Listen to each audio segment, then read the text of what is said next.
was expecting a Burj Khalifa, or I said I want to do the mosques. What influences your design choices when it comes to designing the sacred? They teach us how to have an inferiority complex so that we can adopt the style of the West. That's the BS they give you. Taking our shoes has a symbolism also, that you've reached home and you create sacred territory. Because the house is symbol of the womb, it is creating a space protected from the noise of the street. Call yourself an architect when you can do that. It took me 15 years to understand it. It was a lost science. Dr. Abdel Wahed El-Wakil is one of the most celebrated mosque architects alive, the man behind the rebuild of Masjid Quba and Masjid Qiblatain in Medina. He spent a lifetime arguing that modern architecture didn't just get the aesthetics wrong, it severed something civilizational, a whole way of building that submitted to nature instead of fighting it.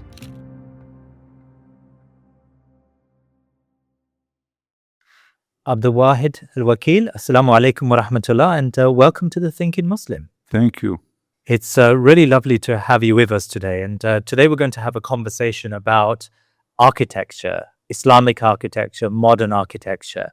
And I know I had conversations with you off camera. I know this is a topic that you can get very animated about. So we really want to get to the bottom of modern design and why you disagree so strongly with modern design techniques. But I want to start with the sacred. You are the architect behind the redesign or the rebuild of Masjid Quba, Masjid Qiblatain. You're currently putting Sul Hadaifa. You're putting a mosque together. You're designing a mosque here in Doha. Tell me a little bit about what influences your design choices when it comes to designing the sacred.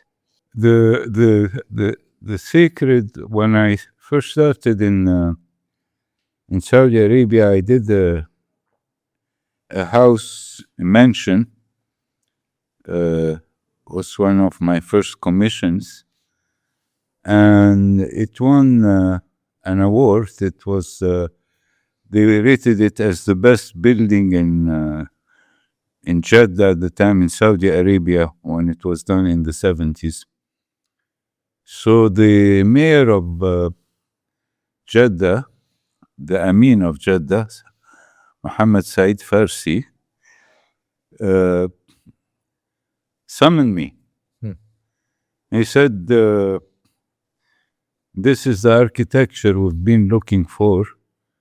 And he took me as advisor, and then he asked me, name any project you want to do. He was expecting I'd say, a Burj Khalifa high-rise or an hotel or an airport. So I said, I want to do the mosques. And he smiled. He said, mosques? We give it to the architects who have no work. Because the mosque was like doing the post office. And I told him, yes, that's why I don't want to do the mosque. It's not the architect who has no work that does the mosque. It should be the architect who does the mosques in its best. And why is that? It's because if you want to do Islamic architecture, the doorway to Islamic architecture is the mosque. And the governor's palace, or the Beit al-Hukm, as they say. And why these two buildings are very important? Because the mosque is the house of God, and the palace, the house of the ruler. So they become the idols of architecture. But not only this, when you build the mosque and the palace, you develop the craftsmen and the quality of work. And this filters down to the rest of the city.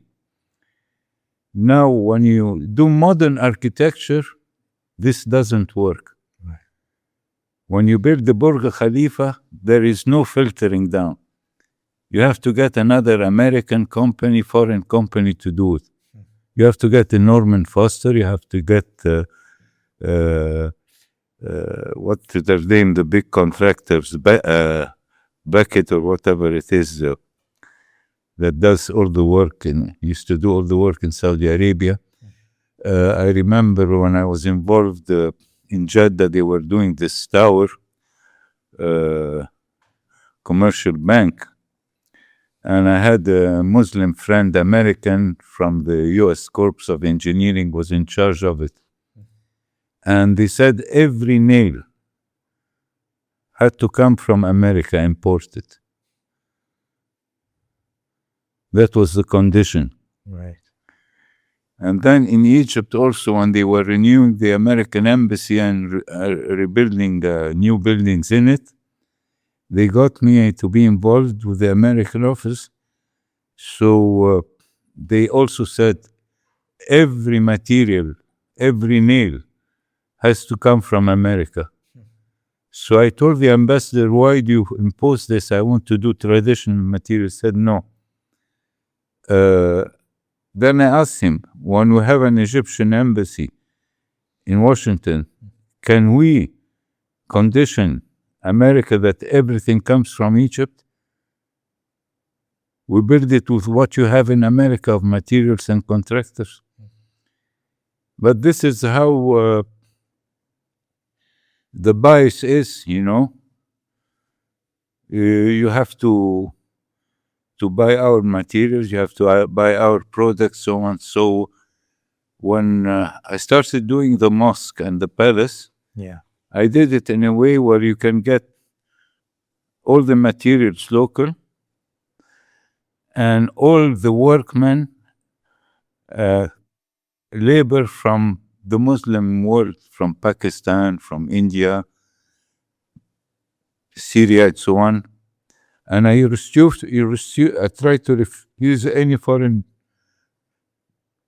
labor from, you know, when they used to get, even when I worked with Bin Laden, they say we want to get an American consultant or so on to supervisor on site. I said no. And I insisted they all are from, and I worked with, we had Pakistanis, we had Indians, we had Syrians, they did beautiful work. Even in Oxford, when I tried to do those vaults and domes, the contractor wouldn't do it. I saw an Indian on-site laborer. I called him. I told him, I've been working with Indians and Pakistanis. I know you have brickwork in your blood. I want you to do me groin vaults and domes. And the contractor said, but he's a worker. You know, carry things and so on, you know. I said, no, it's in their blood. I made him do one. The contractor found that it was much cheaper than the concrete he wanted to do in it. And he made him do, and we did all the work in brickwork. And even King Charles, the Prince of Wales, came down to see it because he was very concerned that we bring back this tradition in UK, because, you know, all the train bridges were done out of brickwork. Yeah. So England had a fantastic tradition of bricks, which was destroyed by this concrete. Even when you make arches now in bricks, they have those stupid laws of safety and health and safety, or whatever they call it. And they say you have to put steel. Why? All the old buildings of bricks, the train bridges, trains used to go over bridges in bricks. But it's, the biggest problem is how they made the laws so that you cannot do anything except what they require to be done. So when you designed Masjid Quba or Masjid Qiblatain, what was the difference in materials, in the way you designed the complex to modern? It was a big problem because I refused to use this concrete. You use no concrete? No. Really? Concrete is a cursed material. People don't know this. Really? Yeah, they don't know. Wow. It has a disease. It's called carbonation and creep. And if you go down from the Heathrow to London and you don't take the overpass, you go below it, you find all the time marked, because the steel starts to rust, and then it loses its bond with the cement. All the housing done post-war, Second World War, you go to these areas, you find all the balconies collapsing because they are cantilevered in concrete. You don't have this in the old buildings. So concrete has, it's one guy, he developed it in, and it looked like a gray stone. They called it Portland cement because it looked like Portland stone, gray.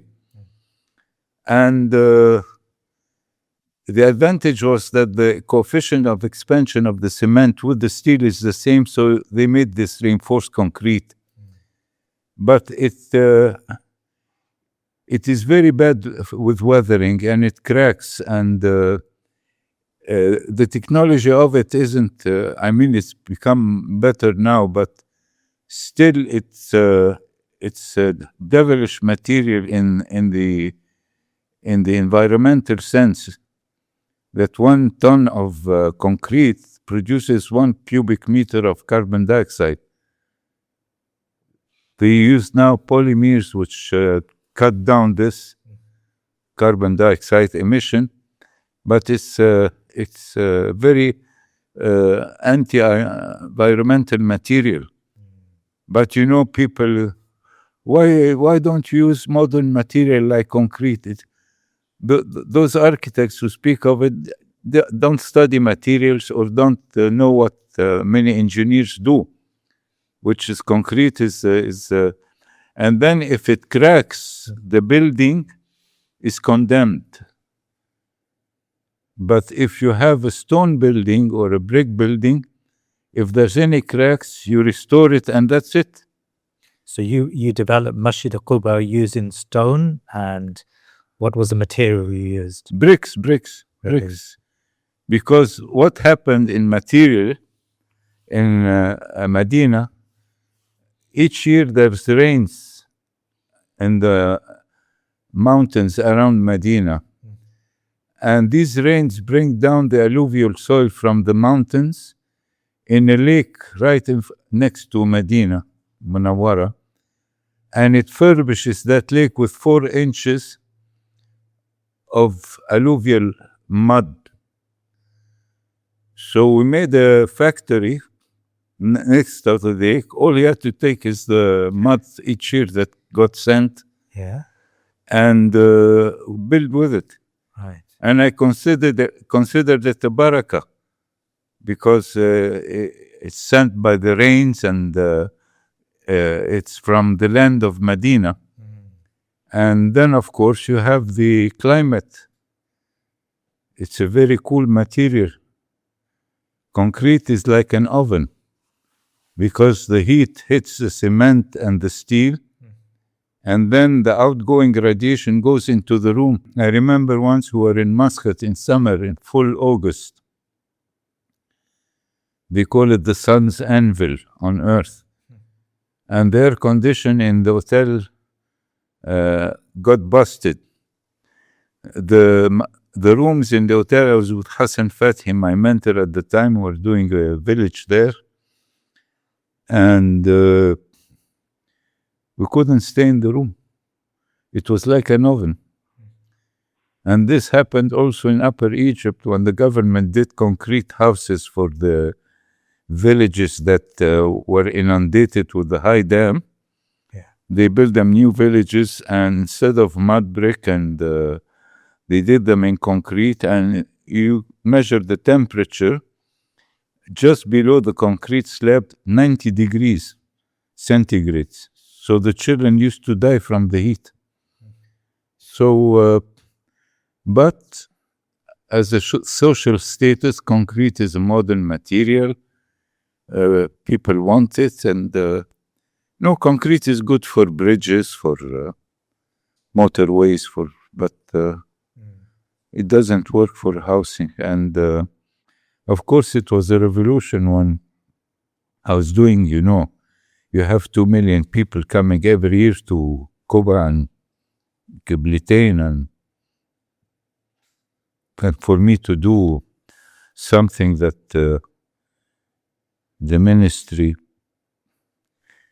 and the contractors and everything, it was very daring, but subhanallah, Medina has a barakah, it happened.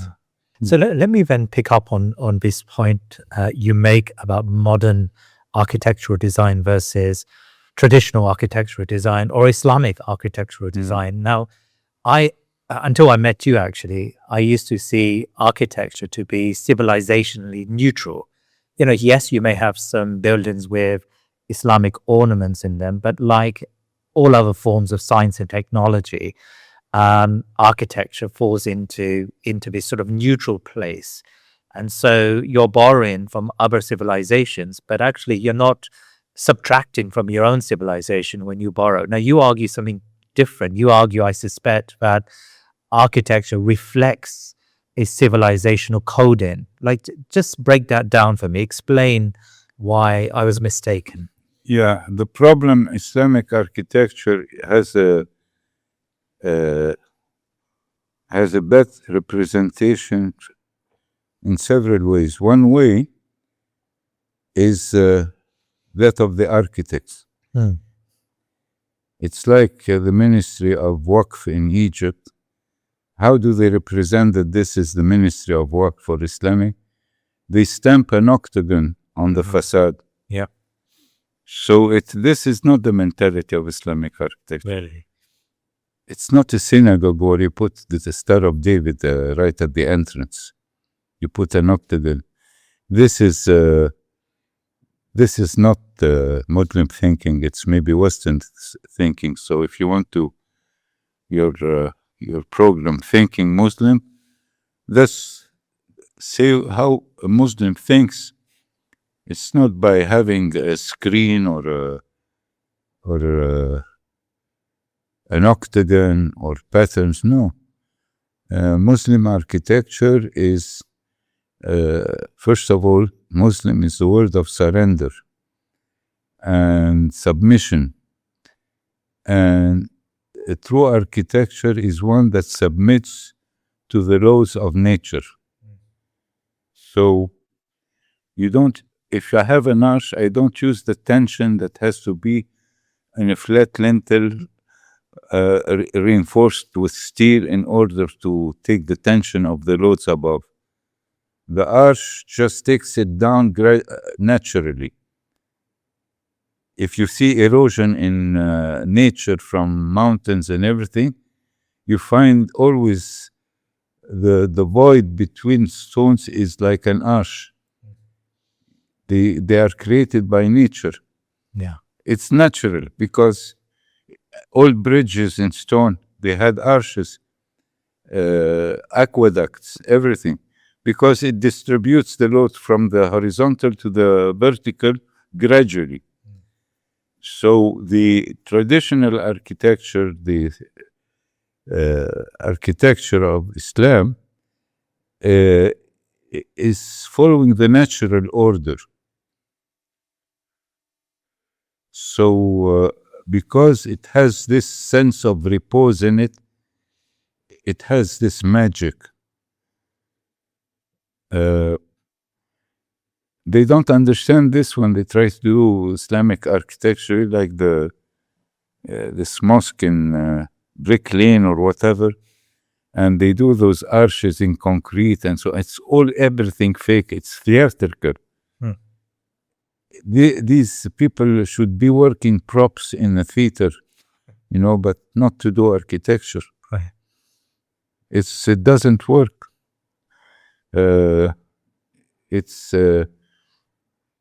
It works only with Cecile DeMille. Cecile DeMille? Huh? Yeah. Makes those Sinbad films, Sinbad the Sailor and so on. The scum culture of movies in America. Yeah. They have those mediocre films of showing the Arabs and Sindibad and it's and belly dancers and so on. You know, this Oriental image Yes. of the West. So our architects are doing the same because they have been educated in schools that don't teach it.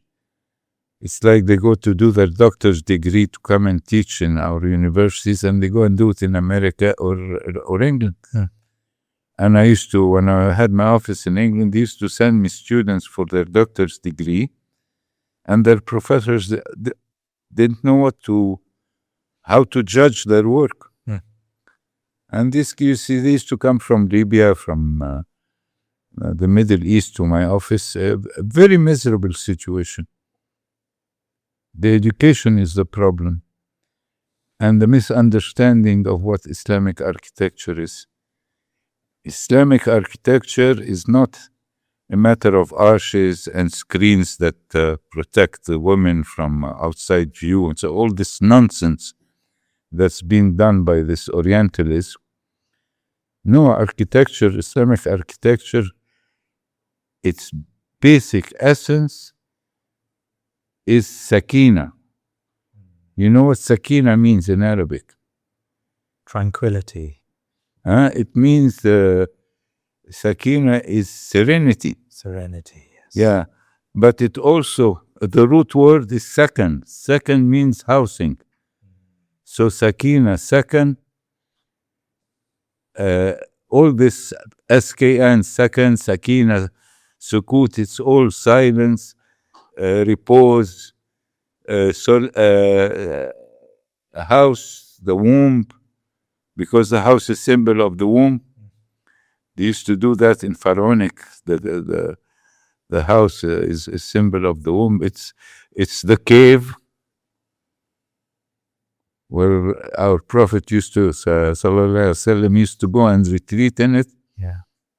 So the house in Islam is not a matter of twisted walls and funny-looking architecture. It is creating a space inside a courtyard, protected from the noise of the street, where you can have quiet, you can have plants, you can have a fountain, and you have a beautiful skyscape, not landscape, because then you can enjoy the sky at night, especially. You see the stars. So I have a friend, he bought a house in Morocco, in Marrakesh. And we went there. We never went out of the house. Hardly. Really? We just go for a walk to go out and eat and so on. But you don't want to go out of the house. Today people get suffocated in houses. They want to go out in the street. So you have a big social change when you can have people that... I remember when I did my first house, Arab house in the beach resort of Agami, my client was offered a lot of money to sell it. So I told him, sell it and we'll build another. He said no. Because he said, it's the first thing I fell in love with in my life. Really? It's all, he was a businessman, all his life was business. And he said, and from the day he did that house, my family never left the house. I used to come every weekend to see them while they were spending the beach during the summer. When he had the weekend, he'd close his shop and go. And he wouldn't see his family. They're out at the beach playing, at friends, so on. So sit alone reading the newspaper. He said after he did the house, nobody left. Really? Instead, the people came, and it was just because of the privacy of the courtyard and the serenity of the house. Right. So there's one politician who knew this, the importance of that, and that was Churchill. Really?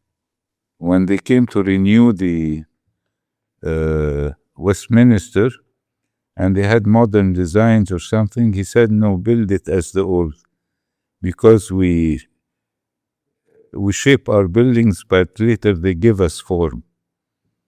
So he knew the relationship between a building and the people, how they behave. And to conclude with that is that today, if you look at all the violence that's happening in the cities, it's not because of revolt against government or whatever. It's people have always been abused by governments and by tyrants and by whatever. People have always been manipulated.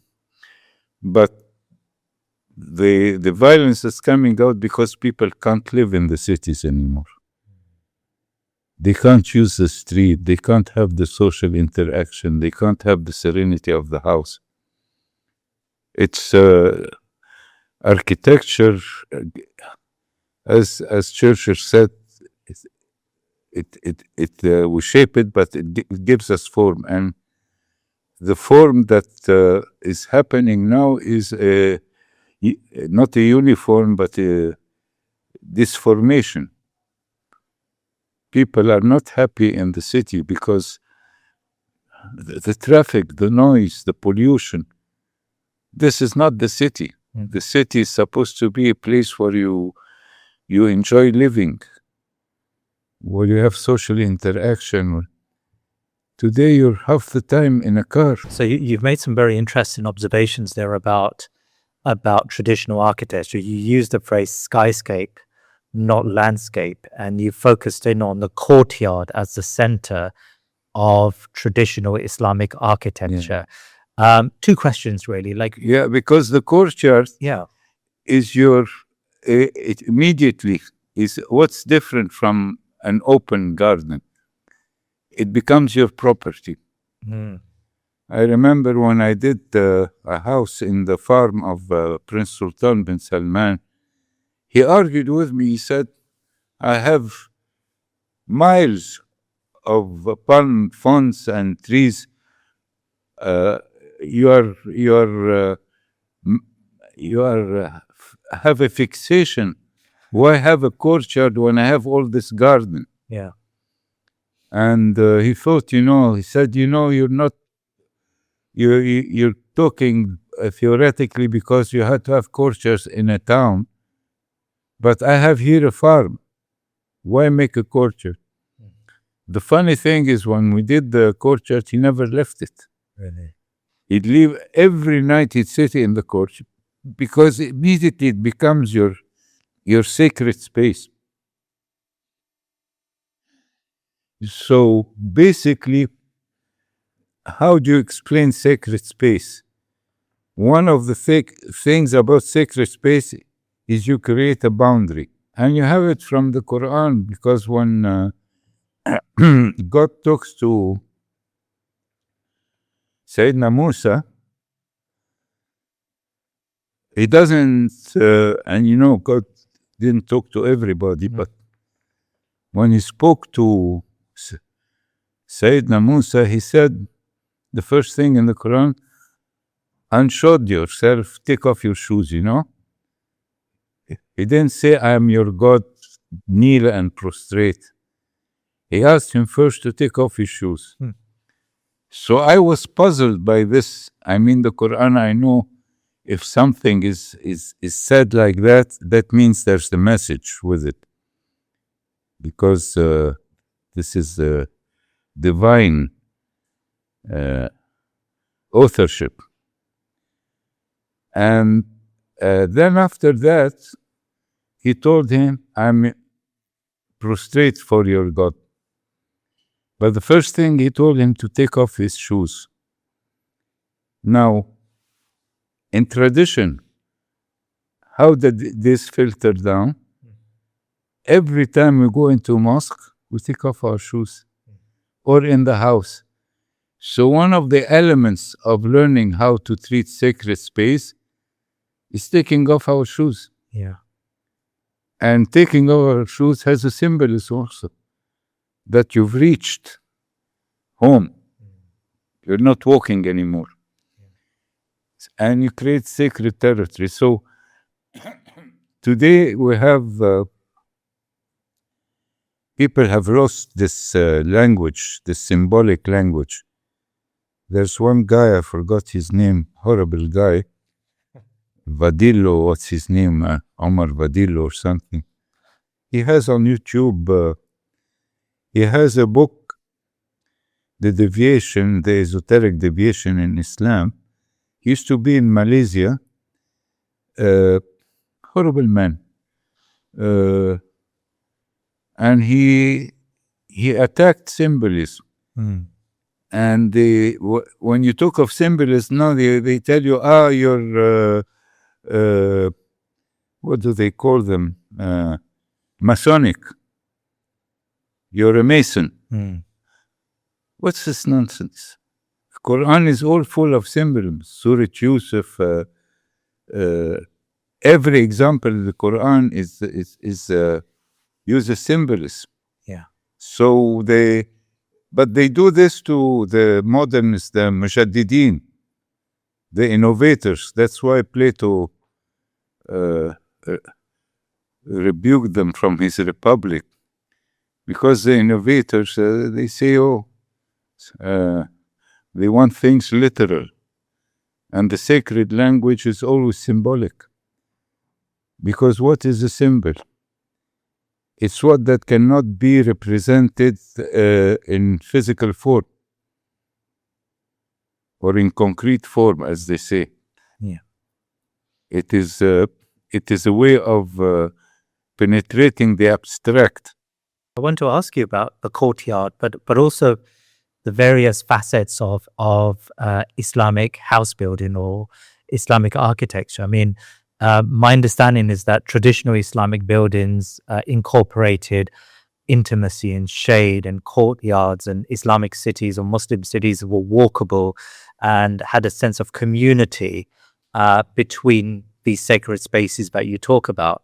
Yet in the 20th century, whether it's in Pakistan or India or in the Arab countries or North Africa, this traditional design was eroded, and in its place came this sort of uniform modernity.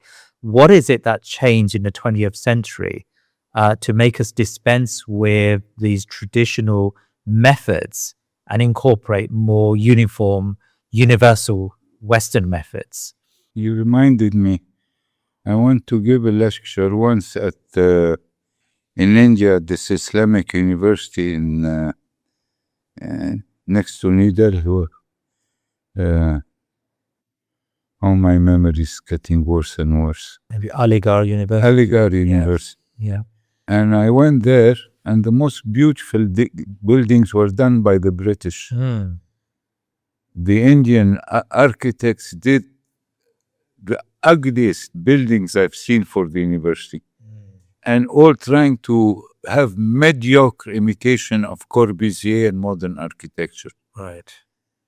I realized that all this came from our education. They teach us how to have an inferiority complex so that we can adopt the style of the West. Yes. And that our architecture is backward. And in order to succeed at university, you have to be modern. In fact, I came first of my class because I was the best modern designer.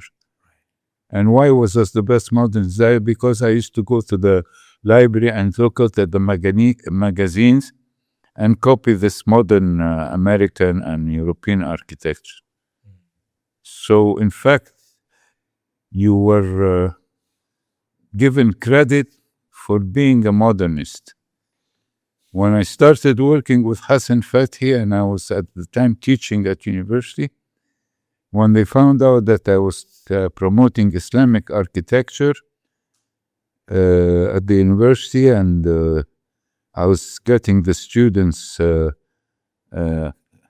getting them rid of this brainwashing, 15 professors used to love me, and I was their favorite, turned into my enemies.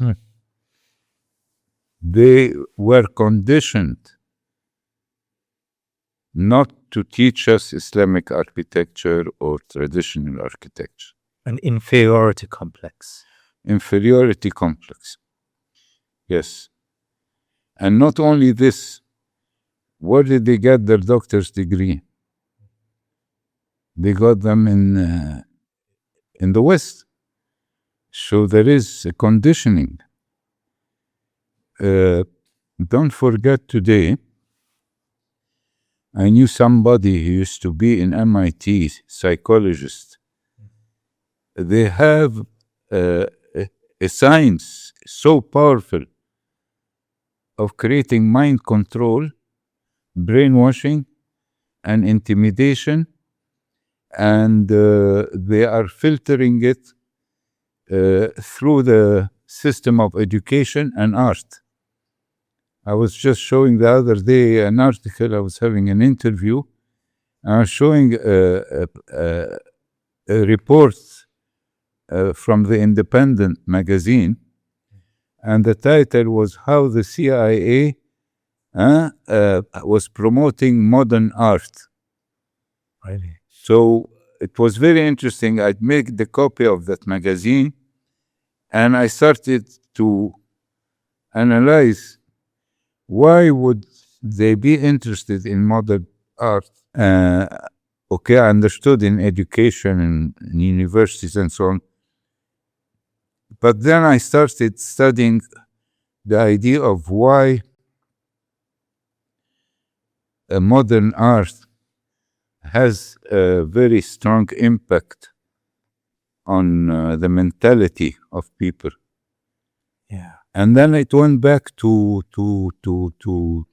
art and the relation of art to architecture also. It's within the subject we are talking about. But art was, how was art created? Have a guess. How was it created? I have no idea. Religion. Right.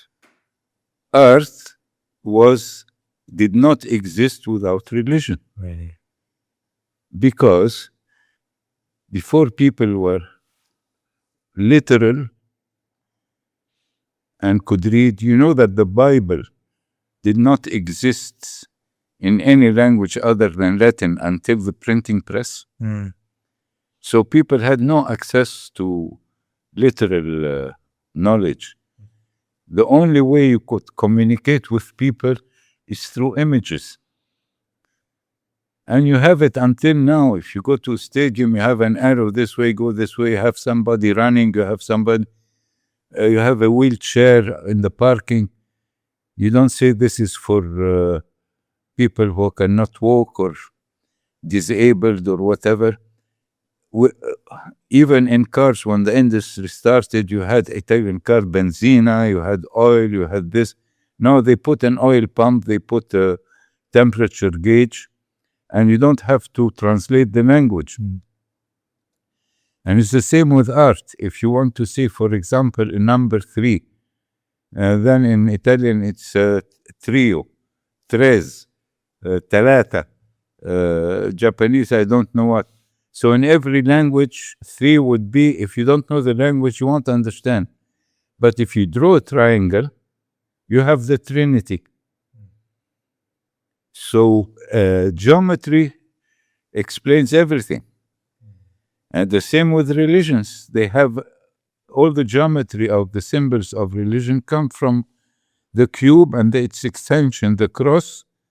And when you have a 3-dimensional cross and you slice it diagonally, you get the Star of David. So you have the 3 forms, the cube, the cross, and the Star of David of the 3 major religions. They have shapes that come from geometry. And that is why Islamic architecture was very concerned with geometry. Because geometry is a way of expressing things. You cannot argue like people who study literature when they say yes, and but it does mean this and it doesn't mean that, and what he meant was that, and you have a whole criticism of what he meant and so on. You can't do that with geometry. I can't sit with you and argue whether this is a square or a triangle or a pentagon, unless we are mentally. So that is why geometry is the language of the universe and of truth. And that is why it was a big concern in Islamic architecture. So you have the shapes, it's not arabesque because of decoration. Because geometry was expressing the inner truth on the surface. If you take all the chemistry, all the polymers, all the study of chemistry, all the diagrams are hexagons and geometry and so on. Everything is related with geometry. So you said earlier on that art and architecture has an impact on the mentality of people. Can you explain that, please? What is it about architecture that affects That's people? what I said. Art was a language. Yeah. If you couldn't read, and you had an icon like the Christian church in Russia when I went to the Hermitage, you have the most beautiful icons there of the Virgin Mary and Jesus. Yeah. And the first thing they explain in the Hermitage is what exactly I understand in art. She said the theme was established by the clergy, by the church. And the artist, his mission was how to interpret it with dexterity, with his knowledge in shaping things. This is where the artist, how he drew a hand, how he shaped the image, how he did it. The clergyman could not do that. He could not paint, for example. He could not sculpt. But the artist, the artisan, was not allowed to create his own theme. The theme was established by the authority of the church. It is the same thing also. That was how it was in medieval. But when in medieval art you had the black version and you had Jesus with a beard and a crown, and people in the Renaissance said, oh, it's because they didn't study Gray's anatomy. That is why they couldn't draw children. That's very stupid. They drew Jesus with a beard and a crown because he spoke at birth. The Quran proves that. And you have the Virgin Mary pointing at him. Exactly, you look at the Quran, the surah of Mary, and God redefines what was misunderstood. That version, Mary was a virgin, Jesus was of noble birth, and he spoke at birth, and God gave him wisdom. It all shows in the imagery of the icon. And the black version, Sittina Maryam wasn't from Sudan or from Africa. She wasn't black. But the black version is symbol of the womb, the virgin womb. It's all very powerful symbolism. We lost that language. And also in the Quran, the symbolism. Where did the Virgin Mary give birth? Under the palm tree. It's not the Christmas tree you have in England for the pine tree. But why did God choose the palm tree? What's the difference between a palm tree and any other tree? The leaves are wider? No. The palm tree, the symbol of it, it is the noble tree. Right. Because it does not branch. If you cut the top of it, it's like chopping the neck of a person. And you know how they used to kill people before? Chop the neck. Whether it's Marie Antoinette or it was in Saudi Arabia until today, the sword on the neck, that's how you kill a person. You chop his head off.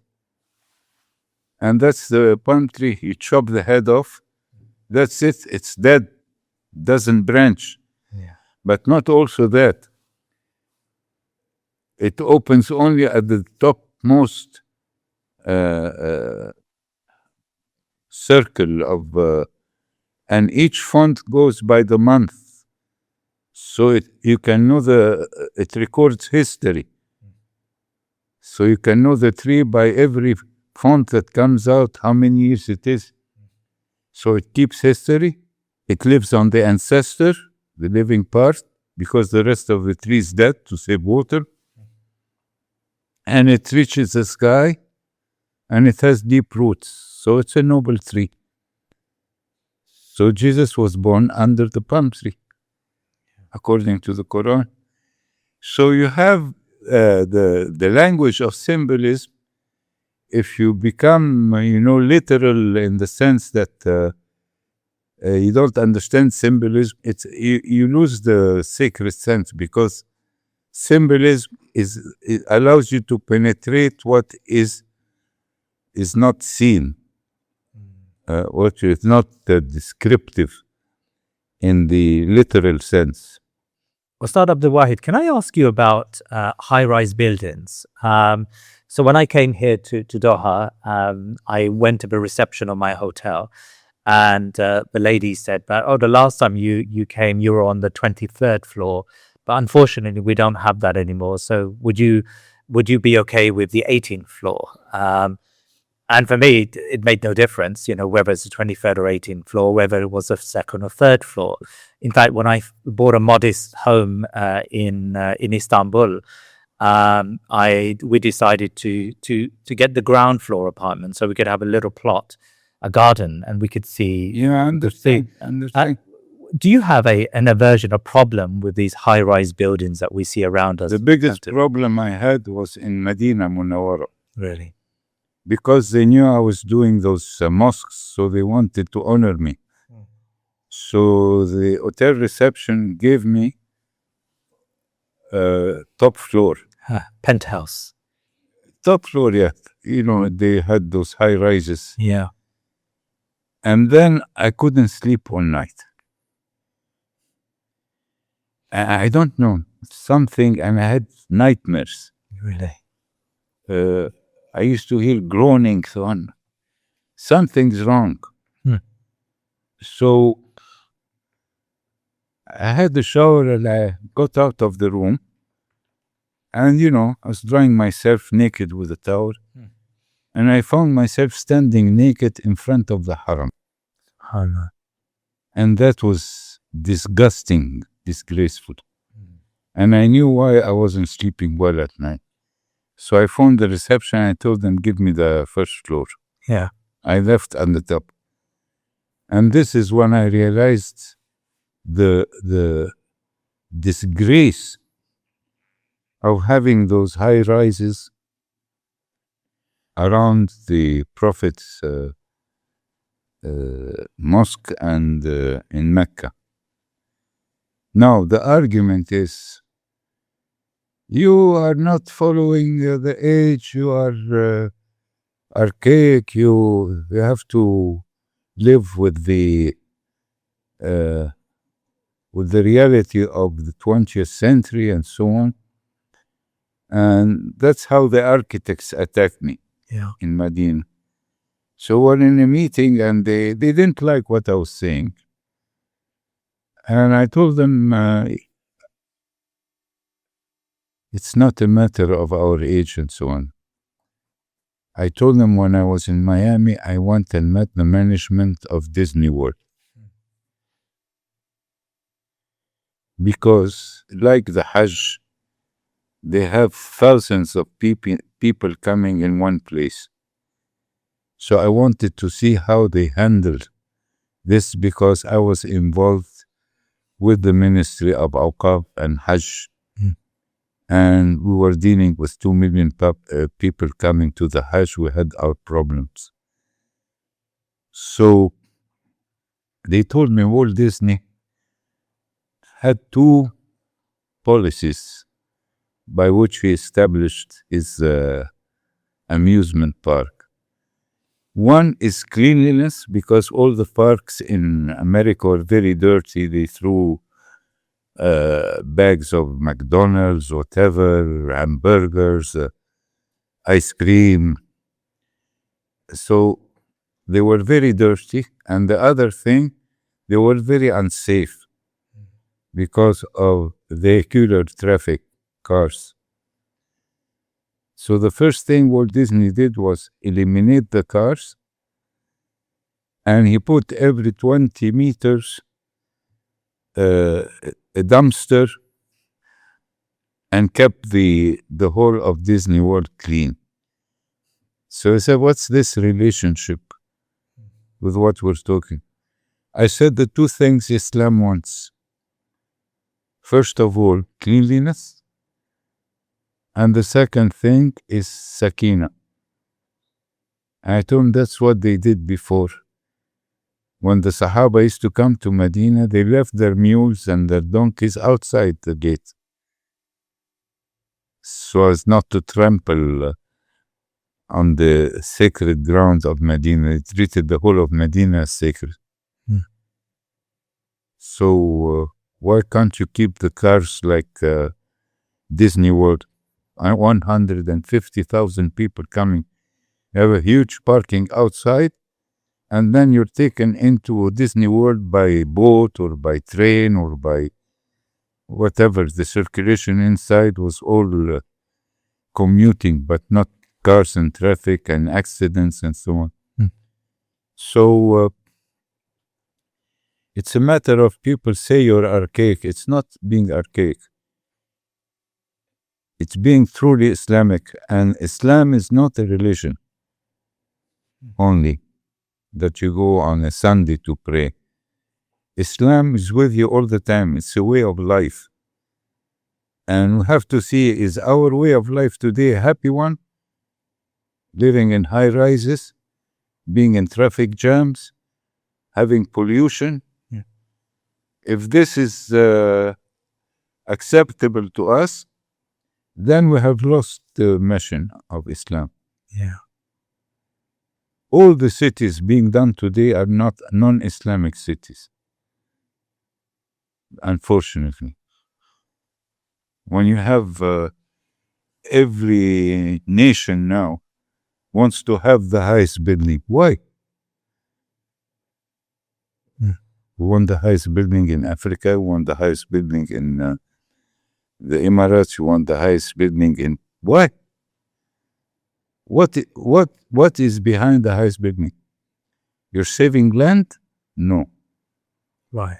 Because you have a problem that any moron, idiot, town planner should know. Any density per hectare that is above 200 is a problem for the city.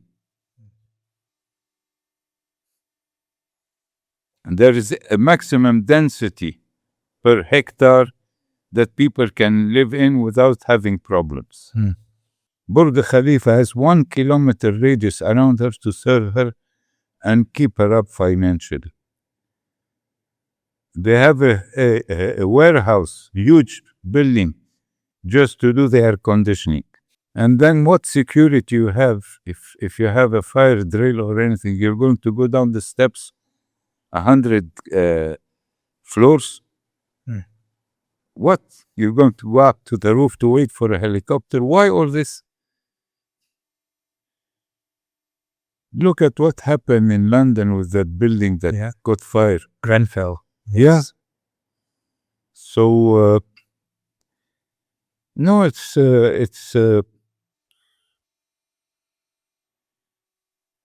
I remember, because I remember from my young age when I used to go to Lebanon, it was so beautiful. We used to go and spend the summer there.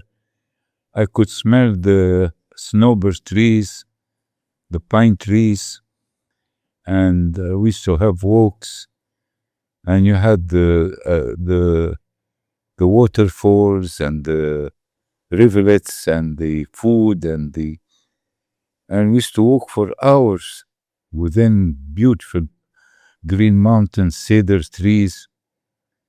And then when I was working with the development of Beirut after all this war, they had me as an advisor there for the development of the city. And I drive to the mountain like before, hoping to see some greenery. I never saw any green. Buildings, and then every now and then a mosque that looked like a cake for Christmas. Round. They make round mosque now. What is it? The stadium? Somebody's going to dance in the middle?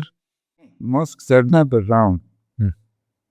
They're usually spread rectangularly facing Mecca, and that's it. No, they have round mosques, they have oval mosques, they have mosques that look like chocolate boxes.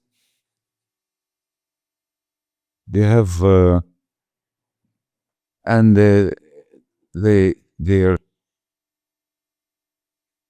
my God, they have some minarets inclined like ski scopes. You know, the slope of a ski. You know what a right angle is? Yeah. In geometry, what is it? 45 degrees. No, it's 90 degrees. 90 degrees, sorry. You have a right angle 90 degrees from the ground. Yes. That's a vertical. Yeah. That's 45. Of course, yes. Yeah, 90 degrees. You see how I quote you with your geometry? Yes. And now we have a mosque that the minaret is 45 degrees. How can you explain this? How can you explain a minaret that looks like a ski slope? You don't have the principles. Imam Ghazali, he said God has no direction. Man has 6 directions. Up, down, front, back, left, right. Okay? That's it. Just a few passages. But from it, the whole philosophy of space he created. The XYZ that you use in computers now, graphics and everything. What is the vertical axis? It's a symbol of quality. It's a qualitative axis. Allah fi sama, devil is underground. This man lives in the penthouse. This man is down in the gutters. So the vertical axis, the Z-axis as they call it, or Z-axis, is the qualitative axis. The left and right is the opposite. It's the quantitative. The British Empire starts from sunrise to sunset. I have that much money, you know. You express it as a quantitative, left and right. It's not qualitative. That man is drunk. He's going swing from left to right. No direction. The front-back axis is considered the progressive axis. It takes 1 step forward, 2 back. So always take a step forward. That's progress. Now, when Darwin dropped the vertical axis and took the front-back axis as the principle of evolution, he looked back and he didn't find Adam because Adam came from heaven on the vertical axis. He looked back and found the monkey as his grandfather. So this is how the mentality changes. So we didn't have this axe as our main axe in Islam, the progressive axe. The idea of progress only came with the modern, after the revolution, the French Revolution. So all our leaders who speak about technology, modern, they're falling in the trap. Can I ask? I mean, another reason why modern cities tend to attract high-rise buildings is modern cities, urbanization has led to just tremendous numbers of people in the cities, 10 million, 20 million sometimes, these mega cities. That's the BS they give you. This argument you destroyed by one word I told you. The ultimate density per acre. Right. Okay. Then it doesn't function, becomes worse. The space is not taken by buildings of the city. The space is taken by motorways and roads. That's the devourer of space. You know why? Pure mathematics. When you park a car, how much space do you need for parking a car? You need a bay of 3 meters by 6 meters. Okay? And then you have another 6 meters for it to back up. So you have 3 by 6, 18, plus another 18. So you need 40 meters square for a car just to start moving. Then double that on the road because you have to leave a distance of 2 to 3 cars between you and the cars when there's a flow. So you're talking of a car in order to move needs over 200 meters, 100 meters of space. How much do you need in order to move in a walking street as a human being? 1 meter, maybe 2 meters. Yes. Yeah. And how much space you need to have your family in a house? 100 meters to 150 meters, you can have 3 bedrooms with a living room and so on. So the real devourer of space is the car. But they trick you by saying, where will they live if they don't have high rise? You see where the BS is? It's and why is this all happening? Because of education. The first thing they took away in our schools is teaching people mathematics and geometry. Right.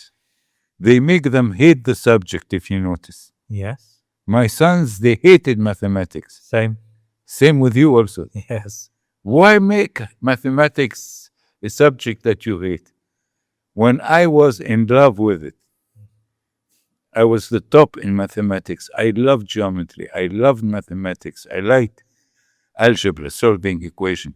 Yeah. Why? Don't think that our education is, naively established. There is a whole conspiracy behind it. If you teach people not to know mathematics, they'll never understand accounting. They'll never understand economy. They'll never understand how they are being messed up with the system. They not understand how usury is destroying their life. All these things they won't understand. Why I have to pay interest on money that is created from thin air? Can I ask you about what we see, a feature of modern buildings we see across the world? Here in the GCC countries, we'll see large towers, of course, high-rise towers, but these towers will be glass, made out of glass. And of course, that must have an impact on the way in which you heat and, of course, you cool these buildings. Just tell me a little bit about glass in modern buildings, and whether you think that's this is a practical thing. We have to go back to the beginnings. One of the things that when the Museum of Modern Art in America, in New York, they made a big debate on architecture, and they produced a book on modern architecture. There was a big discussion, the whole theme was what modern architecture was all about. It was about the new materials. And the new materials was steel and glass. And both are very high-end industrial productions. Glass is very, very difficult to produce. So it was a symbol of sophisticated industrial society. And of course, steel. You had Rockefeller and the railroad and so on. So the smelting of steel, because before that, the steel wasn't, they had cast iron. So steel was a breakthrough. How tensile it was, how strong it was. And glass. Glass, before you had bubbles, you had so on. You couldn't have big paints like Plinkton glass now, where you can have a whole facade, like in Burj Khalifa or so on. Safety glass was created by accident and was used for windshield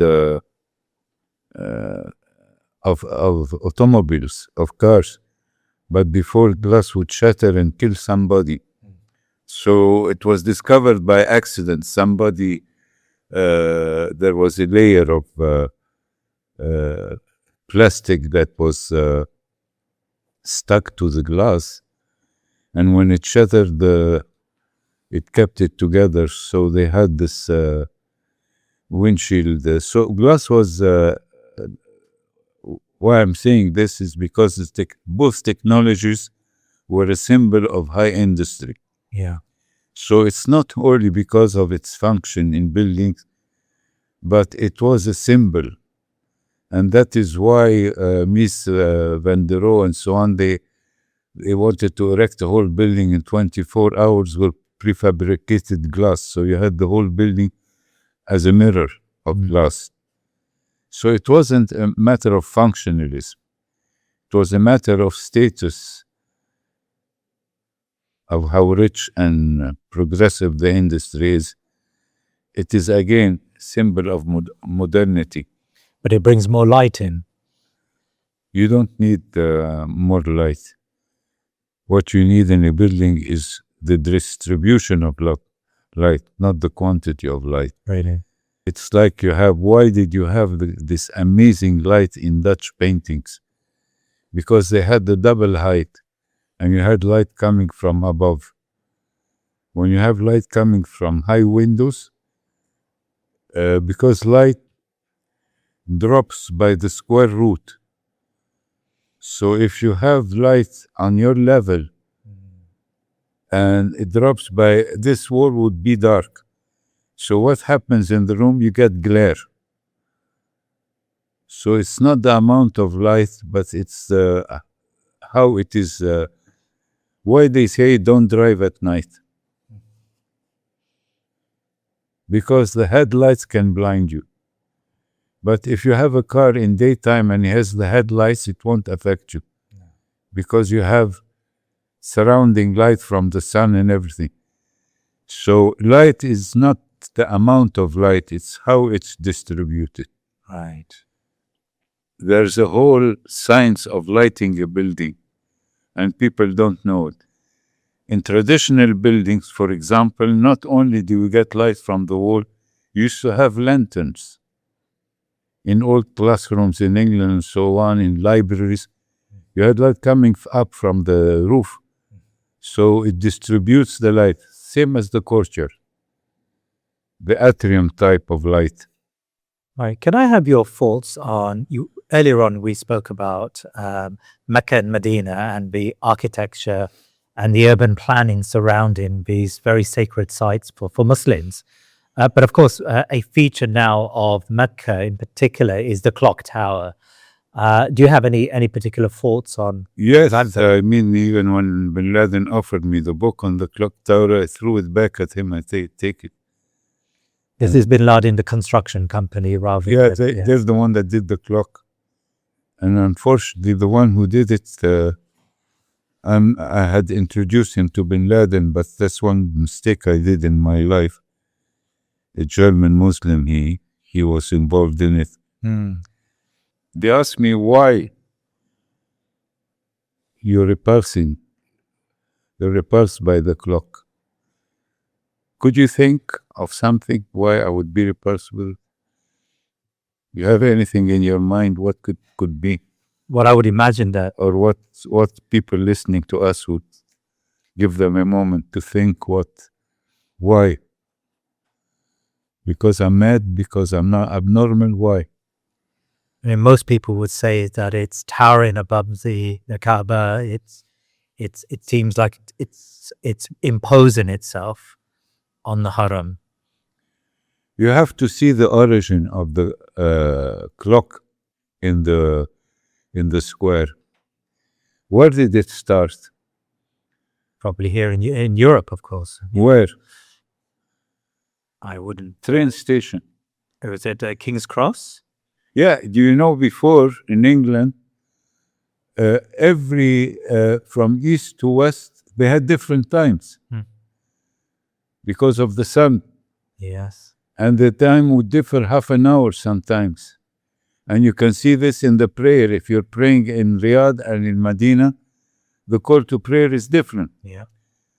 So according to the sun, the times were different.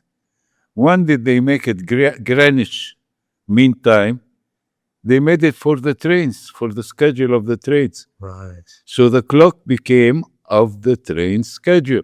To Now, synchronize the clock. why should you have this in a country where the clock is not controlled by the train, but by the sun and the season, the salah? So it's not a mechanical clock for rails. The clock in Medina or Mecca or in Islam is a biological clock. It's not a mechanical clock. It depends on the season of the sun. It's like the Qibla. It's not in one direction like the church east. It depends on where you are from Mecca, your direction towards Mecca. So you see the thinking, how it differs. And to make this thing at that height, if you look at the minarets now compared to the height of that clock, the minarets of the Haram, they look like parking bollards, the scale. So the scale is bad, the clock is bad, the towers are bad. I was once evaluating the mosque in Rome with Prince Sultan bin Salman. And we went to see this mosque that in Rome that was done by Italian architect, which looked like they had columns that looked like Italian spaghetti. Very bad. Paolo Portoghesi, the architect. Lousy design.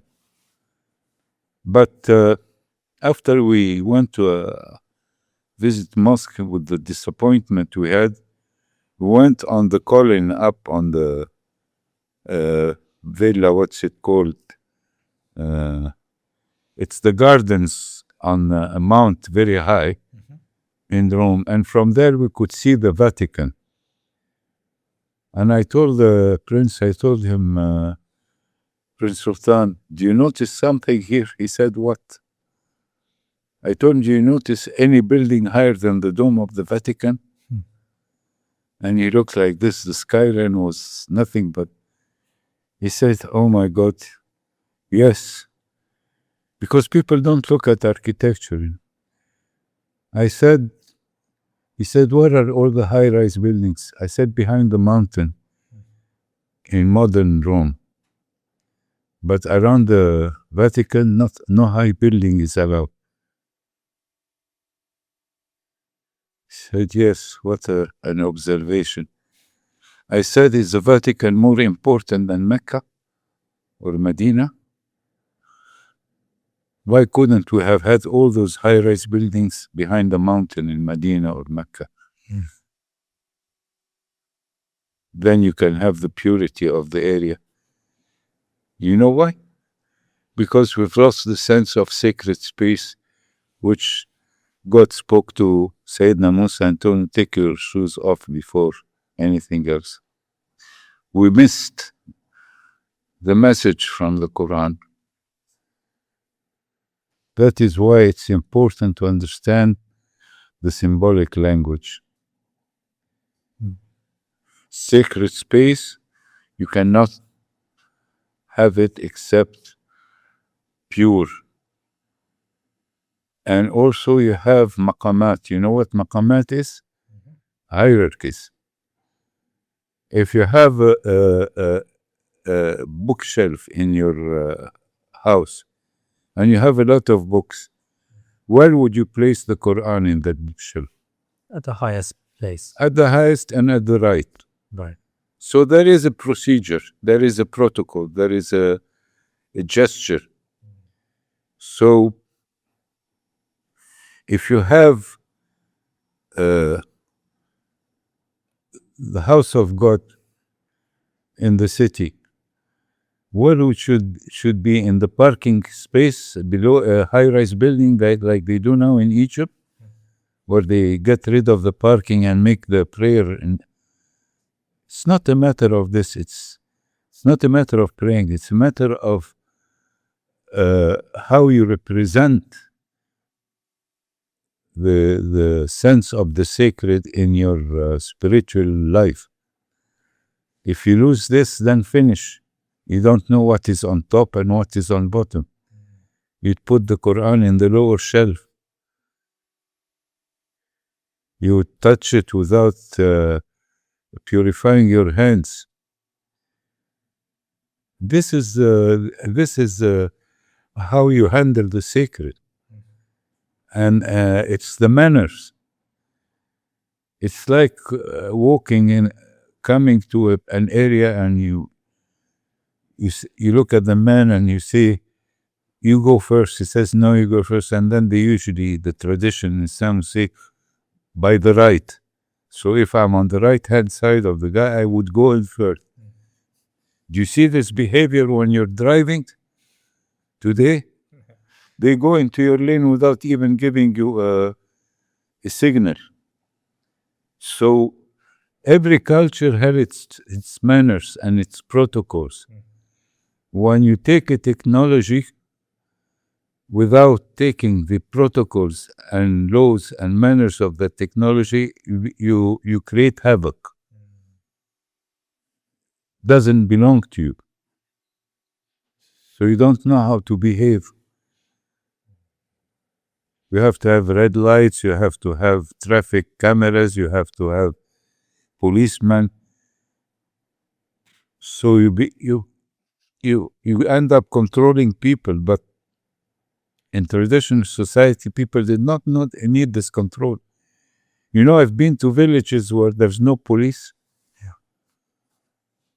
Up in the Hanza area, up north of Pakistan, you go to a village, there's no police. You go to a village, the doors are not locked. Even in England, when I first lived there in the countryside, nobody locked the door. Can I ask you about? It seems to me about listening to you about architecture and how the home is a sacred space, how the masjid and its sacredness has been lost because of architecture. It just seems to me that architecture for you is a very meaningful vocation.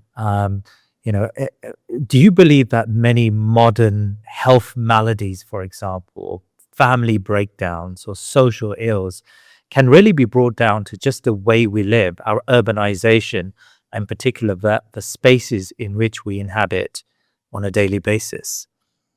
Modern cities create violence. Really?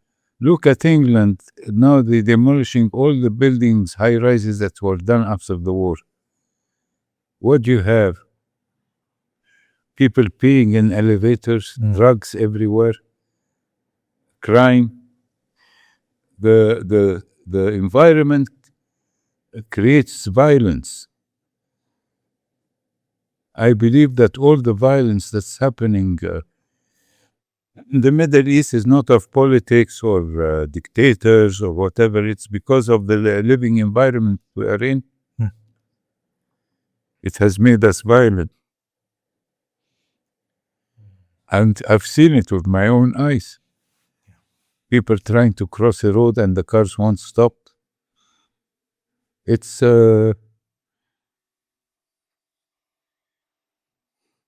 you know, the world had an argument about left-hand driving and right-hand driving.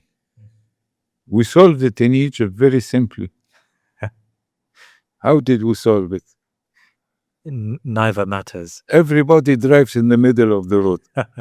People, cars, everybody's in the middle of the road. You cannot walk in a pavement now in Egypt because it's overloaded with parked cars because there's not enough garages. You cannot take a technology into a country without also taking the culture. If not, you create chaos. And this is, it's like when we're in the Aga Khan jury for architecture for Muslims, like thinking Muslim, here you are. So the Aga Khan program was, what is architecture for Muslims? So they used to always tell me, your work is beautiful and you're a good architect, but why don't you do modern Islamic architecture? It's a contradictory argument. It's what they call like a catch-22, they say, or whatever. Because Islamic architecture cannot be modern. Right. Because modern comes from a mentality related to time. You know, before we were apes and now we became human beings with evolution. So it is based on the progressive element of the West. So architecture took this mentality and produced what? The Edwardian, the Victorian, the Georgian, the Baroque, the Renaissance, the Rococo. They started to fall in the vortex of time, styles. Islamic architecture never did this. Architecture was based on place and not time.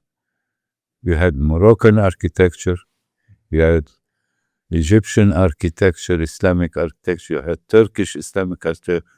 The architecture was acclimatized by the environment. It wasn't related to style or progress. Because if anything is right or beautiful, it is there for all times. Right. I have a picture of people praying in Sudan. The mosque they're in is mats spread on sand. The shade is from palm trucks with palm fronds. The same scene you have from figurative drawings of the Prophet's mosques and the house of our Prophet Sayyidina Muhammad, peace be upon him. Yeah. There is a continuity. There is a living past, a living history. We don't care about time because time does not change the value of what is true. True is for eternity. Like they say, diamond is forever, truth is forever. So you don't need to have a new style. What you need to have is the excellence of craft and material. That is what people discover for a time. For example, a traditional craftsman They have a mixture of plaster that we have lost now. That is amazing. They have created things that we cannot create now. We think we are in progress, but I was just watching the program before I came to see you on things that we do not understand how it was made in history. One of them is how to move a 900-ton stone, like the one in Baalbek in Lebanon. How could they move 900 tons? When today the heaviest trucks will not take more than 40 tons on our roads. And we have our roads protected from Dunlop tires. Did they have Dunlop tires, air tires? How could they carry this 900-ton stone from one quarry to the pyramids or to Baalbek? What's the technology? We don't know. What's the mixture? We don't know. I've been looking at materials today. You want to talk of progress. That's how you do it, not by making funny phones. You know how corals are made? How? Coral reef. Yeah. Do you know that the whole of Jeddah, all Jeddah was built by coral stone? Really? They used to cut it from the sea and build it. The same in Miami. There's a whole area, they call it Coral Gables. All the houses were built with corals, okay? Now, a ship sinks in the sea. After a year, you find that metal of a ship is all covered with corals. How did this strong stone come in the sea? How was it produced when it was not there? What produced that stone that is very hard that you can build with? Yeah. Now, when you do the scientific research, you can now produce stone from seawater and electricity. You can speed up the process and create the stone. You have Professor Davidovich in France. He's the father of polymers. He created stone like the pharaohs, the pyramids, with a mixture of chemicals, silicon, and I have a whole book on his research. I'm working on this research. So what we're doing, we're trying to discover lost knowledge, Right. not something new. Right. Yeah. But they were not dark. But that was the whole war on religion, which ended up with communism in Russia. But when I went to Russia recently, they're all going back to the church. Yeah. Because if you don't worship God, you're going to worship what? Stalin? That's what they did. So Islam is not a matter of architecture, it's not a matter of doing an arch or a mashrabeh or anything. It's looking at the economy. It's looking at the cost of material. It's looking at the social interaction and the way you want to live in. It's not like somebody says, why should I have a wooden window? I have an aluminum window. And then he would argue with you, to save the forest, which is ridiculous because the forests aren't damaged by building materials. They are damaged by criminals who are destroying the Amazon so as to have fields for meat, to have protein. You can have protein from plants, from beans. Many countries never used to eat except once in a feast but they lived on protein, on lentils, on whatever. So what is destroying? I have a book on that. the beef industry is destroying the environment. But they tell you the wood of your frame of the wind. It's not true, because this wood is coming from nurseries that are made special for carpentry. But what's the difference between it and a concrete building? Is if you build your house with the wood that is done in New Zealand and Canada, the wood in your house absorbs carbon dioxide equivalent to driving your car for 7 years. It will only release that carbon if you burn your house. But that wood, while growing, absorbed carbon dioxide. That's why they say the forest is important, the Amazon, because it produces oxygen. It takes the carbon dioxide and gives you oxygen. So this is the advantage if you have wood. But if you have other materials, modern like concrete or aluminium, it differs. It differs because 1 ton of concrete produces 1 cubic meter of carbon dioxide in its production. Other than producing that, you need more conditioning to keep it cool or warm in winter. Right. It's very costly. Yeah. So when you do economics of building, why should people tell me, why you keep using this traditional material? Why don't you use modern materials? That's their argument, because they're conditioned from their universities. They graduate with brainwashed, and they don't think. Everybody follows the trend. So I've been involved with education. It's a disaster. The students you get, very difficult to find somebody who's thinking properly now. So beyond then, you've argued against a sort of Western notion of progress when it comes to architecture or anything in life. Is there then any room for innovation in Islamic architecture? If a traditional Islamic architect came along and differed with you on beyond materials, beyond just in the expression of Islamic architecture, would that be a valid form of innovation?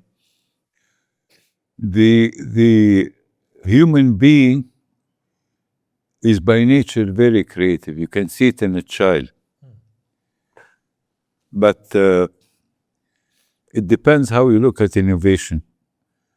One of my favorite examples is that of the Marx brothers. You know the Marx brothers?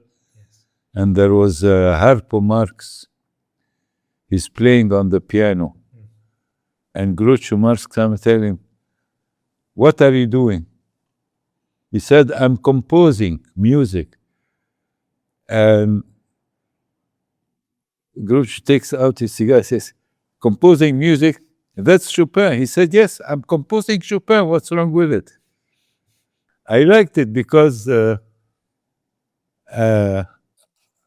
I sometimes copy. And in modern architecture, you can't copy, that's not creative. But copying something beautiful is fantastic. It's not easy also. I had to copy a minaret, one of the most beautiful minarets in Islamic architecture. And I kept going. It was right when I was working with Hassan Fathy every day. He looked at me and he said, because I came out first, I was arrogant. He said, "You think you are an architect? Call yourself an architect when you can do that." So I'd pass every day, look at the stalactites, look at the work and the geometry, and it took me 15 years to understand it. It was a lost science. And I'd photograph it from image and I'd try to crack the code. And finally I did it, and I made a replica in it in King Saud Mosque in Jeddah. So one architect said, "What is Islamic architecture?" When Abdel Wahed El-Wakil copies this and so on, he was telling Hassan Fathy and said, "What do you mean he copied it? He made a mold out of it. Try to do it yourself. It's very high mathematics." And that is the beauty of the knowledge in it. When I worked the stalactites, I did it in London with 6 sculptors who did, Corinthian columns and so on, because nobody could do it. So I worked it myself. We had under the brick bridges of the train a workshop, and I'd go there and work with those craftsmen who would cut it in foam and everything. I did all this stalactites, and the craftsmen they were stunned. They said, "We've been doing molds all our life, Corinthian columns, Ionic columns, Doric columns, stupid leaves like this that are put in the panels of palaces. But this is a science. The geometry, how you cut each shape so that they come in the same angle. It's like the cutting of a tailor or the sails of a sailing ship, where the curves have to be right. You know how a tailor has all those curves in wood, and to make your sleeve fit with the jacket and so on, and then so the crafts were not just there to make stupid ornamentation. They were there to educate the people on knowledge. Did you ever hear of Seymour Papert? No.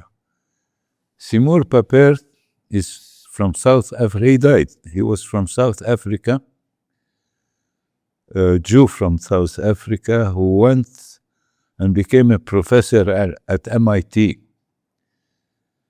And he studied mathematics, and he produced one of the first languages of computer. It was called Apple Logo. And he made the Apple Turtle to teach children how to compute. And this Apple Turtle used to do geometric patterns, Islamic geometric patterns. So they learned the angles, they learned this and so on.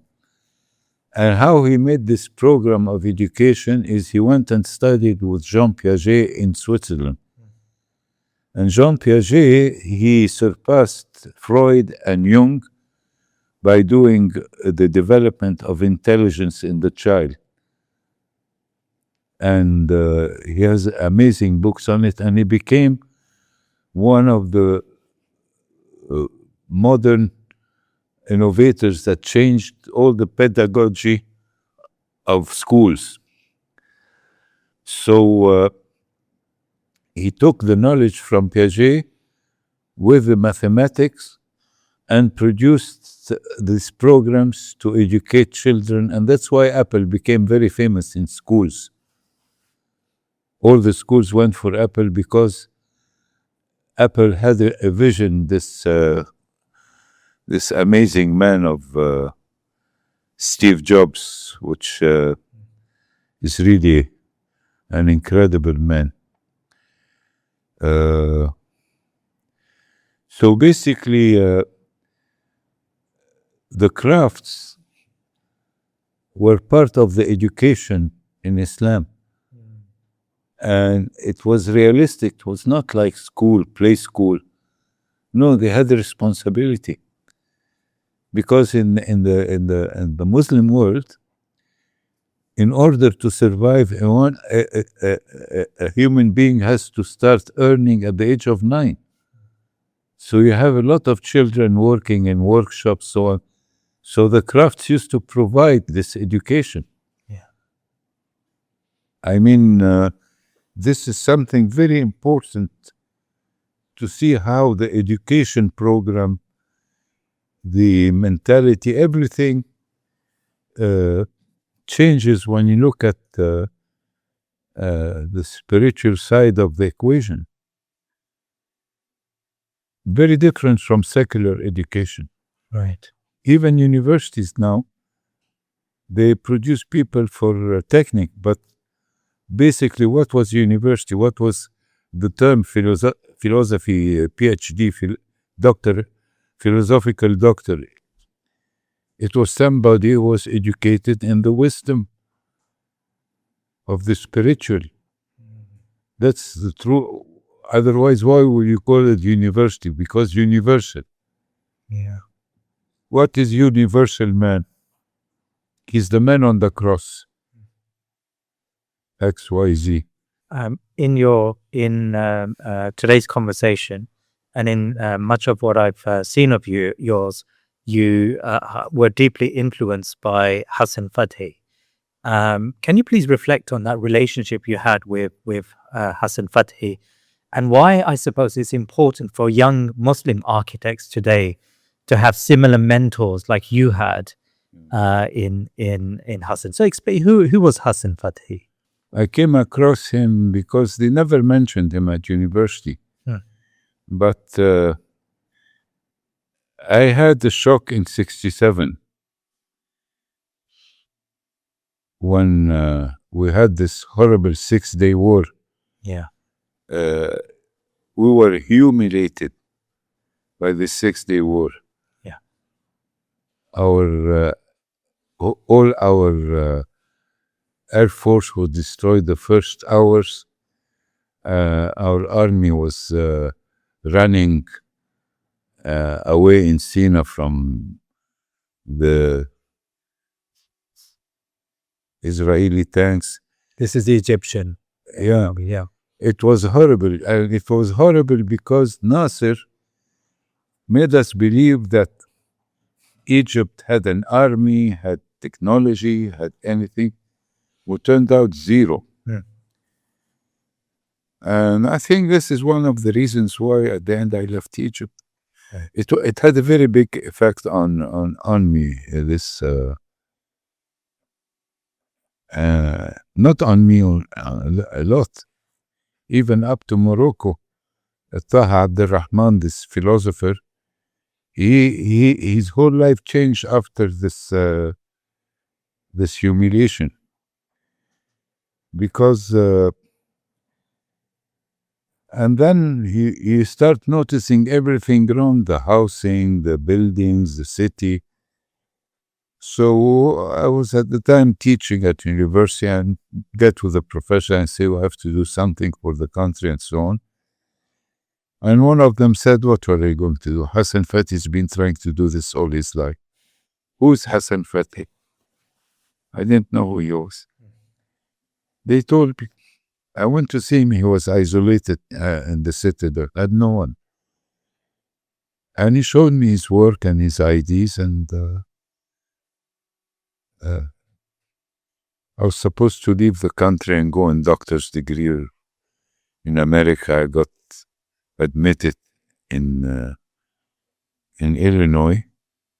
I changed the whole course of my life. Right. And we tried to solve the problem of housing. How to make people have a home, which is very important. Everybody in the world should have property. It's the last human right. You can't. This is the biggest problem now in England. You have to have a property that you own for yourself, your children, everything. And then who of the young today can afford now? Impossible. In England? Yeah. So how did it happen? You have to see the lie behind it. Because land has no value. Do you know this? Land has no value. We create value for the land. Yes. If you go in a bare mountain or you go in the desert, you can have any land, it won't cost you anything. They tell you it's government land. Sometimes they give it to you like they used to do in Saudi Arabia. The government would distribute land for its employees. It doesn't cost anything. So basically land, you create the value by putting services, sewage, electricity. But what if you have land, and today with the technology we have, you can live off the grid. By having a few solar panels, you can have your electricity. You can have also a lot of old buildings used to have wells. They get water from wells, artesian water. Or you can provide them. You know, Burj Khalifa in Dubai, Yes. how they get rid of their sewage? When all these 101 floors start shitting, how do they get rid of it? I would hate to think how they get rid of it. I mean, 80 trucks a day subhanallah. takes the sewage and throws it outside. We had the same problem in Medina with the Hajj when I did Miqaz al-Hulayfa. We couldn't make 150,000 people in 2 weeks. You cannot make a sewage system for those 2 weeks, because if you design it with that and the rest of the year these people don't, everything will clog. So we had trucks, over 100 trucks, continuous during the Hajj, taking away the from the septic tank, throwing it outside, coming back. So the ablutions, the showers, so basically you can create. We worked on a village in Senegal, where we have they sell you a drum like that, which takes all the waste from your house and turns it into mulch for agriculture. Becomes fertilizer. So you can create for people very simple, like in Denmark. They used to give land to the young people and they'll build their houses with wood themselves. So you can save off the cost of the house. But now what is happening? You cannot do that because of the corruption of developers and the councils. For example, I want to build a house for myself in, say, in Folkestone, where I live. There is no land. If I go outside, they say, no, this is agricultural land. You can only build 5%. So I have to buy a big farm to be able to build a house. Once it becomes city land, you can build 55% of the land. So you can't buy the land. And they keep that city belt tight so that the prices keep going higher inside the town for the property and the real estate. When it gets choked, they give a piece of land of agriculture that's to extend the boundary of the city. But you do not build in it. They give it to a developer. And it does about 200, 300 cheap houses for you to buy or rent. And they start breaking down in a few years, and you have to pay the expenses and everything.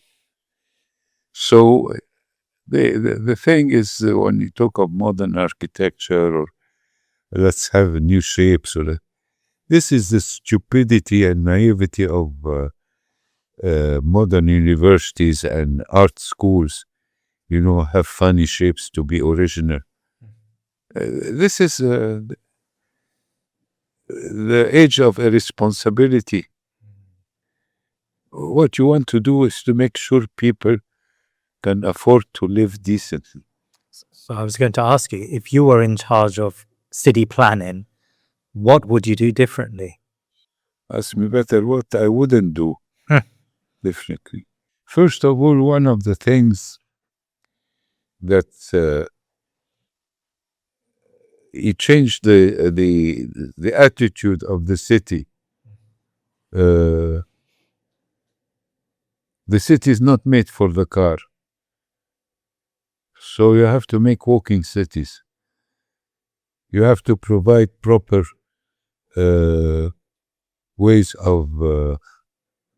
of communicating without heavy cost. We used to have a fantastic system created by Siemens. He solved the problem of the city with a tramway. Where is the tramway now? Yeah.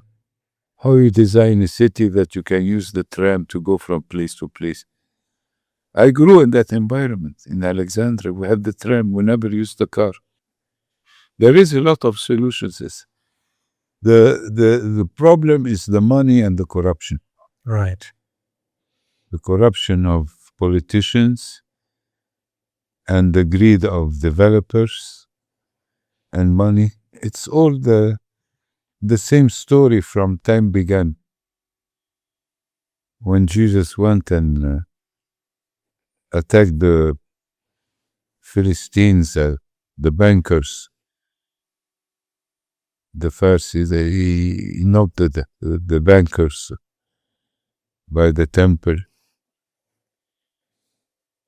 It's always been like this. You have this man, he did a beautiful book, Englishman, economist, called Grip of Death. Okay. Which is mortgage, and how houses will all be repossessed, 90% of them. And he made a fantastic book on the economy of houses. Your question cannot be answered because it's not a matter of planning. It's a matter of changing our whole system. You cannot change the whole system by just doing buildings. Right. We can only try to relieve a bit the suffering that comes from lack of housing and everything. But the war is not on that they're doing wrong planning. It's the wrong education. The banking system, the debt system, government corruption. It's if you look at all the problems, you'll find what I'm telling you. If you investigate, you'll see. Yes. Politicians who don't care except for a vote. So can I, Ben, as we wrap up today's conversation, it's been a fascinating conversation.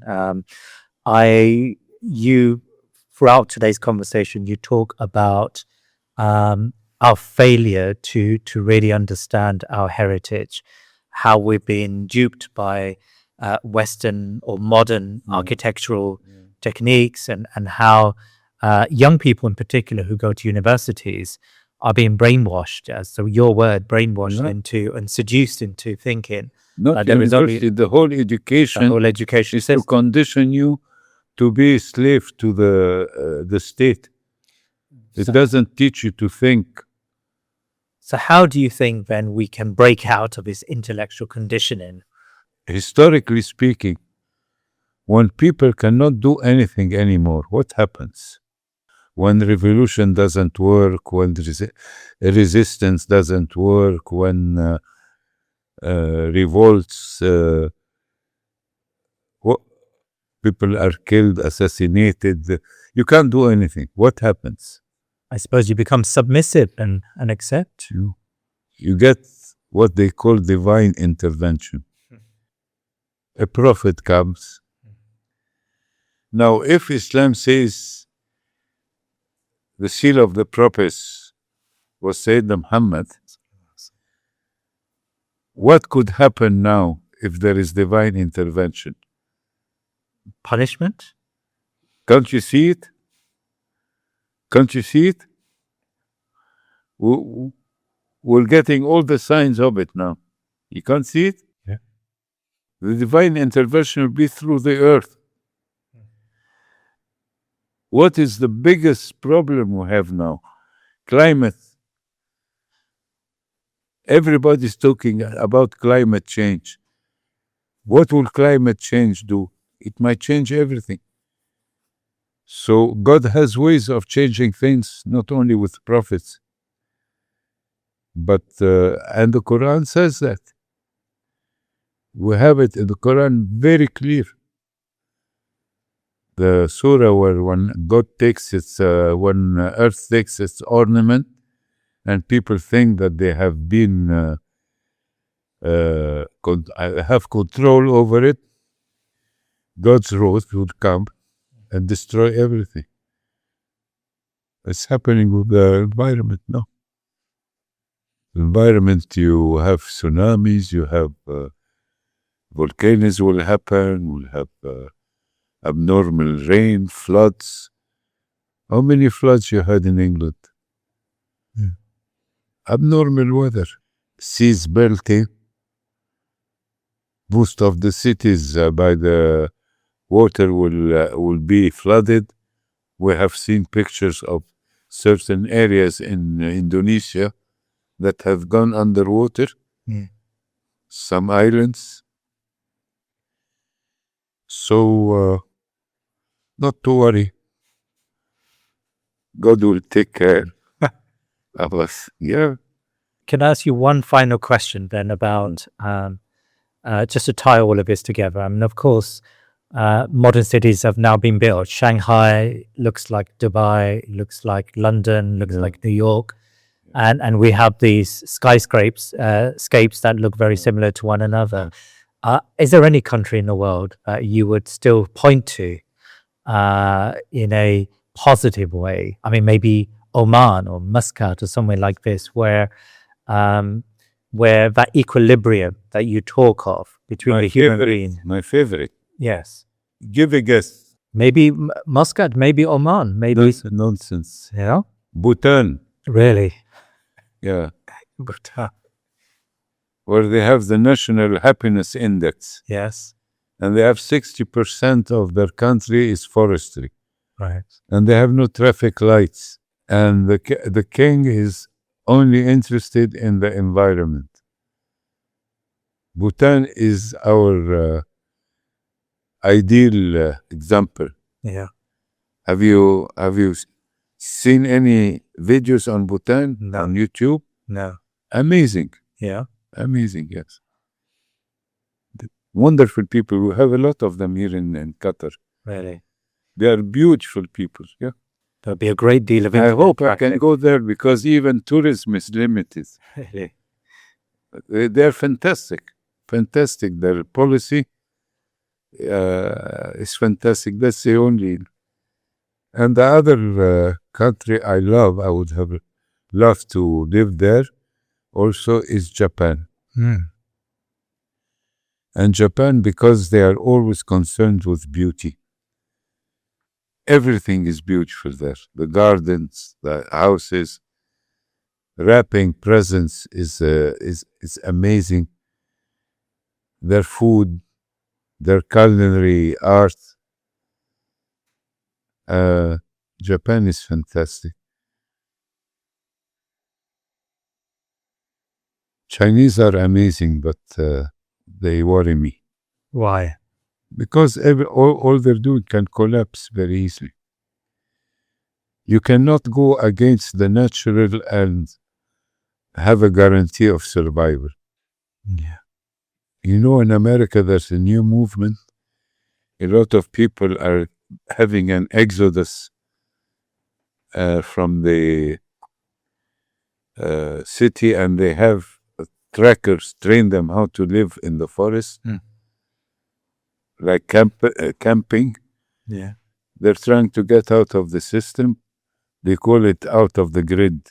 Why are they doing this? Because our way of life has become unbearable. Yeah. I wish today, old age, if I had a nice little house with a very small courtyard, just a few trees, a few animals, cats, dogs, birds,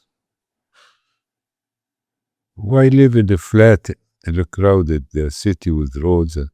Inshallah, in Jannah we can live like that. Jazakallah khair. If they don't spoil it.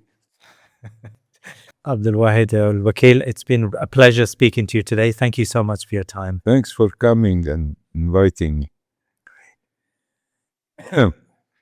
I'm not a man to give optimism.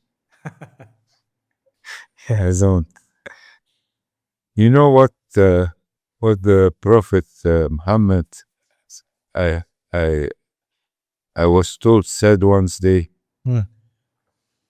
He said, if you know what I know, Yes.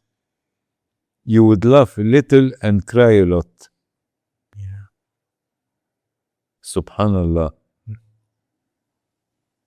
Isn't that beautiful from a man who brought to us the religion of Islam? Yeah.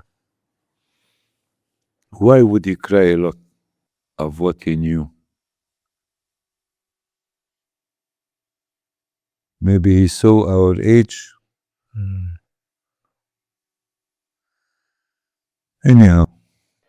Assalamu alaikum. Now you've reached the end of this show, and the fact that you've stayed until the very end tells me that you truly believe in our work. Please consider making a one-off donation or becoming a member by visiting thinkingmuslim.com/membership. Now your contributions give you exclusive behind-the-scenes access and the ability to ask questions to our guests, and monthly calls with myself, my team, and our guests like Sami Hamdi. Jazakallah khair and keep us in your du'as.